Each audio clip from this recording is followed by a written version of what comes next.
Akkam nagaa fayyaa jirtu kabajamtootaa fi jaalatamtoota Oromiyaa viidiyoo kollekshin chaanaliidha. Barumsa keenya kanarraa warrootan paaswordii feesbuuka keessanii, paaswordii imeela keessanii, paaswordii tiktokii keessanii, paaswordii wantoota security folderii, paaswordii keessan jechuu kan amma dura kan irraanfattanillee kan fuula dura irraanfachuu teessanillee jechuudha. Rakkinni kun fuula dura isin qunnamuu mala ammallee isin qunnamee jiraachuu mala jechuudha. Isin fayyadaa jechuudha viidiyoo kana. Qajeellotti ilaala na hordofaa jechuudha. Hordoftoota kiyya na hordofaadha.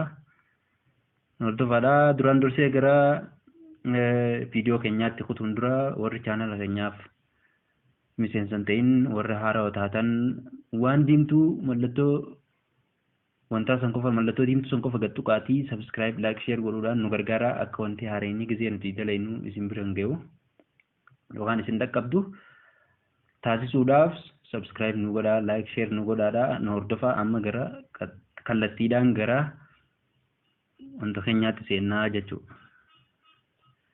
Akkanatti googilii irra dhufnaa googilii erga banne booda mallattoo bakka tana tuyna jechuudha bakka imeelii keenyaa kana erga as dhufne booda sirriitti nu hordofaadha daawwattoota kiyyaa manage your google account kajuu kana dhuftaa jechuudha.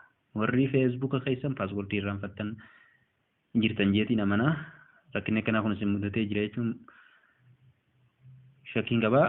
Akkanatti your account is protected kajuu kana bakka kanatti ilaal feesbuukni keessan imeelli keessan raayitii kana yoon qabaanne rakkoo qabaa jechuudha. Nu hordofaadha amma akkanatti suuta jennee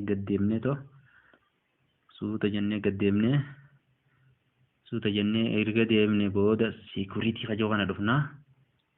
Security erga kajuu kana dhufne security kana erga dhufne akkana suuta gadi aanaa. Security kajuu kana jenne gad dhufnaa.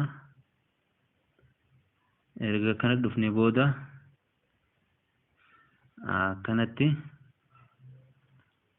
password manager kajuu kana dhuftaa jechuudha.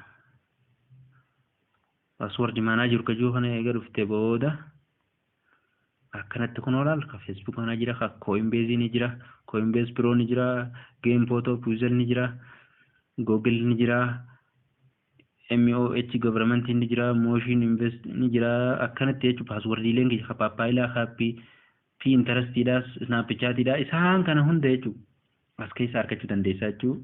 Bakka amma seenee kana keessa argattaa password manager kana keessa argattaa. Amma fakkeenyaaf ka Google gadiin tuqaa ka Google hiyyaa yoon argachuu barbaade asirraa use pattern or scan your finger jaa akkana patternii daaniin tuqaa. Patternii eegan tuqee patternii Facebook silkii keessan irratti godhatan jechuudha. Bifa kanaan erga dhuftan booda kun akkanatti jechuudha password emailii hiyyaa ammaan yoon irraanfadde akka barbaade haa ta'u itti cinqamuun nan barbaachisu jechuudha. Kallattiidhaan as keessa dhufeetumaan bakka koppii jettu tana mallattoo tana keessanii dhuftaa. Bakka koppii jettu tana mallattoo tana ni gartanii mallattoo ishii tana ni gartanii bakka tana dhuftanii koppii irraa godhatanii dhuma deemtanii imeela keessanii ergatti galchitan booda password isaa yookaan imeelii fi passwordis walii yoo irraanfattan waa takka rakkoon hin jiru jechuudha. Bakka koppii mallattoo koppii tana ni gartanii mallattoo koppii tana tuyitanii dhuma isaan lachuu fuutanii bakka itti galchuu barbaadan sanii deemtanii galfattanii jechuudha. Passwordii isaasuma yoo shawuu godhuu barbaaddan mallattoo ijaata akkanatti irra gammuramte tana kan tuyitee passwordii kee ilaaluu dandeessaa jechuudha. Amma security kiyya waan ta'eef gaafa kanaan tuquun hin ayyamu akkanatti gadi tuyitanii too sirraa fuutanii deemtanii passwordii fi imeela keessan qallaalitti argachuu dandeessanii jechuudha. Akkana ture viidiyoon keenya kanarraan kattanaa kabajamtootaaf jaalattoota keenya galatoomaa fayyaa ta'aa deebanaa horaa bulaa nagaan turaa hanga viidiyoo biraatii walitti deebinutti nagaatti.